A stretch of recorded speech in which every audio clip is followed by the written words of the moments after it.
이슈 분석 Y 시간입니다. 시장의 중요한 이슈 함께 점검을 해보면서 여러분만의 투자 전략 만들어 가셨으면 좋겠습니다. 루이스앤클로이의 김선영 대표와 함께합니다. 어서 오세요. 네, 반갑습니다. 네, 반갑습니다. 자, 오늘은 또 어떠한 주제가 준비되어 있을까요? 네, 일단 지난주에 미리 공지드린 대로 일단 오늘은 부동산 정책과 관련된 얘기를 좀 해보려고 합니다. 일단 사실 지난주에 발표가 됐었는데요. 제가 지난주에 이것보다 조금 더 중요하게 여러분들이 미리 좀 알고 가셔야 될 시장 문제가 있어서 제가 미리 좀 지난주에 설명드렸고, 사실 발표되자마자 바로 하는 것보다는 제가 어느 정도 정보를 좀 분석을 하고 알려드리는 게 나을 것 같아서 일단 이번 주 준비해봤는데요. 일단은 이 부동산 정책, 파리 부동산 정책이 과연 우리 주식시장에 어떤 영향을 미칠지 그거에 대해서 한번 생각을 해보는 시간을 지금부터 가지도록 하겠습니다. 일단 사실 주식 투자하시는 분들 사이에서는 거의 주식과 부동산은 거의 비슷한 라이벌 관계에 있다라고 일단 보실 수 있을 것 같은데요. 몇 년간 우리나라 부동산이 굉장히 화랑기를 거쳤었죠. 그 사이에 또 많은 이슈들이 있었는데, 어쨌든 부동산 쪽에 관심을 많이 가지니까 주식시장에서 자금이 그만큼 빠져나가가지고 펀드 환매가 워낙 많이 이루어졌고 지금도 어느 정도 진행 중이지만 이 이탈은 참 심각한 수준이었죠. 근데 일단 어느 정도 지금 많이 줄어들어서 다행이라고 일단 생각하고 있는데요. 이 정책 효과에 대한 어떤 의견은 지금 굉장히 분분한 상태이고요. 이 정책이 과연 우리나라 주식시장에 어떤 영향을 미칠지 제가 좀 더 디테일하게 한번 분석을 한번 해드려보는 시간을 가지도록 하겠습니다. 네. 이 파리 부동산 정책이 발표가 된 이후로 또 부동산 시장에 많은 출렁임이 보여지고 있습니다. 구체적으로 좀 살펴보도록 할게요. 일단은 워낙 강력한 부동산 정책이다 이러한 평가가 이루어지고 있는데 내용부터 점검을 해보도록 하죠. 네, 알겠습니다. 일단 아마도 많이 들어보셨을 것 같습니다. 젊은 친구들도 굉장히 이런 네. 용어를 많이 얘기했었는데요. 갭 투자라는 얘기를 정말 많이 갭 투자라는 얘기 한참 유행어 같이 나왔었던 부분이 있는데 들어보시긴 했는데 사실 이게 어떤 건지 잘 모르시는 분들이 제가 좀 간단하게 빠르게 좀 설명을 드리도록 하겠습니다. 매매가 대비해서 전세가가 굉장히 높게 형성된 아파트들 있죠. 그 아파트 같은 경우는 전세를 끼고 일단 자기 돈을 조금 들여가지고 매입을 한 다음에 부족한 자금을 은행에서 충당하는 방식인데, 사실 이거를 조금 더 예를 들어보면은 5억짜리 아파트가 있다, 매매가 아파트가 있다. 근데 전세가가 4억이다. 그러면은 4억 한 5천이다. 그러면은 여기에 내가 5천 정도만 있으면은 전세를 끼고 이 아파트를 구매를 할 수 있는 방식인데요. 일단 이 5천도 여기다 대출까지 가능하기 때문에 정말 많은 사람들이 진입을 했었죠. 그 사이에 갭 투자가 3, 4년 사이에 엄청난 성과를 만들었었고, 정말 많은 사람들이 또 이제 찬양하는 열풍까지 일었었는데, 사실 정말 놀라운 거는 이런 내용 강연회장에 20대 젊은 친구들도 굉장히 많이 왔다는 부분인 것 같습니다. 저도 한번 참석을 해봤었는데 정말 어린 친구들까지 부동산 열풍에 들어갈 정도로 이슈가 됐었다라는 부분에서 참 주식시장도 이랬으면 좋겠다라는 생각을 좀 많이 했었는데, 그런데 이런 분위기가 만일 부동산이 아니고 주식시장에 들어오게 되면 어땠을까라는 그런 생각을 한번 해보게 됐습니다. 이런 열풍 가운데서 부동산에 들어간 사람들은 부동산 시세가 끝까지 올라갈 것이다 라고 일단 시각을 가지고 있었고요.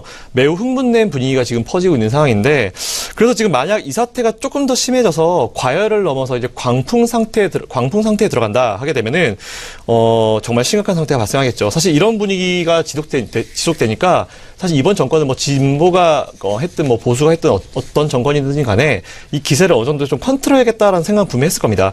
굳이 집값을 떨어뜨리지 않더라도요, 이런 기대치를 조금만 낮추기만 해도 과열의 어떤 광풍으로 넘어가는 시점 자체가 좀 많이 늦어지거나 진행되지 않았을 것 같은데요.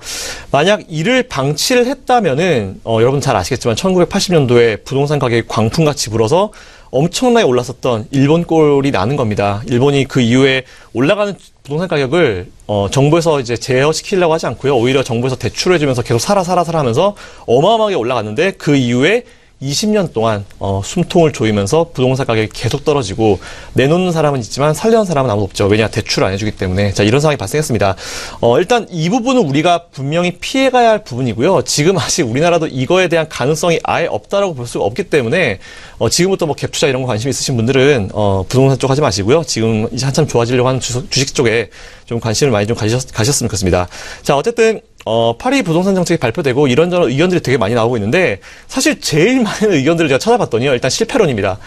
이게 진짜 객관적인 자료에 의해서 실패를 할 것으로 예상이 되는 건지, 아니면 제발 실패를 좀 했으면 좋겠는 건지 그들의 바람인지는 잘 모르겠지만 어쨌건 실패론이 좀 많았었는데요. 하긴 최근에 글로벌 시장 전체로 봤을 때 굉장히 유동성이 풍부하기도 하고 글로벌 부동산 시장 자체가 지금 호황기를 걷고 있는 만큼 우리나라만 억지로 부동산 시장을 눌러가지고 한다고 해서 중장기적으로 가격이 잡힐 거다라고 생각하고 있지 않습니다. 다만 단기적인 조정이 올 것이라는 부분은 여러분들이 똑같이 생각하시는 부분인 것 같은데요. 그래서 일단 제가 과거 부동산 정책이 나온 시점을 제가 한번 분석을 한번 해봤습니다.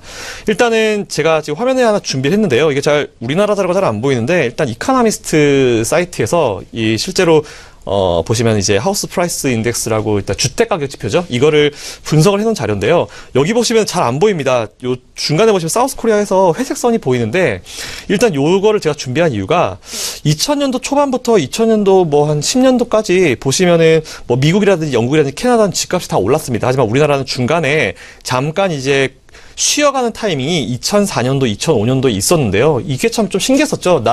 다른 나라들은 다 올라가는데 우리나라만 안 올라간다. 자, 이때 왜 그랬는지 지금부터 한번 보도록 하겠습니다. 시장이랑 한번 연결해서 볼게요.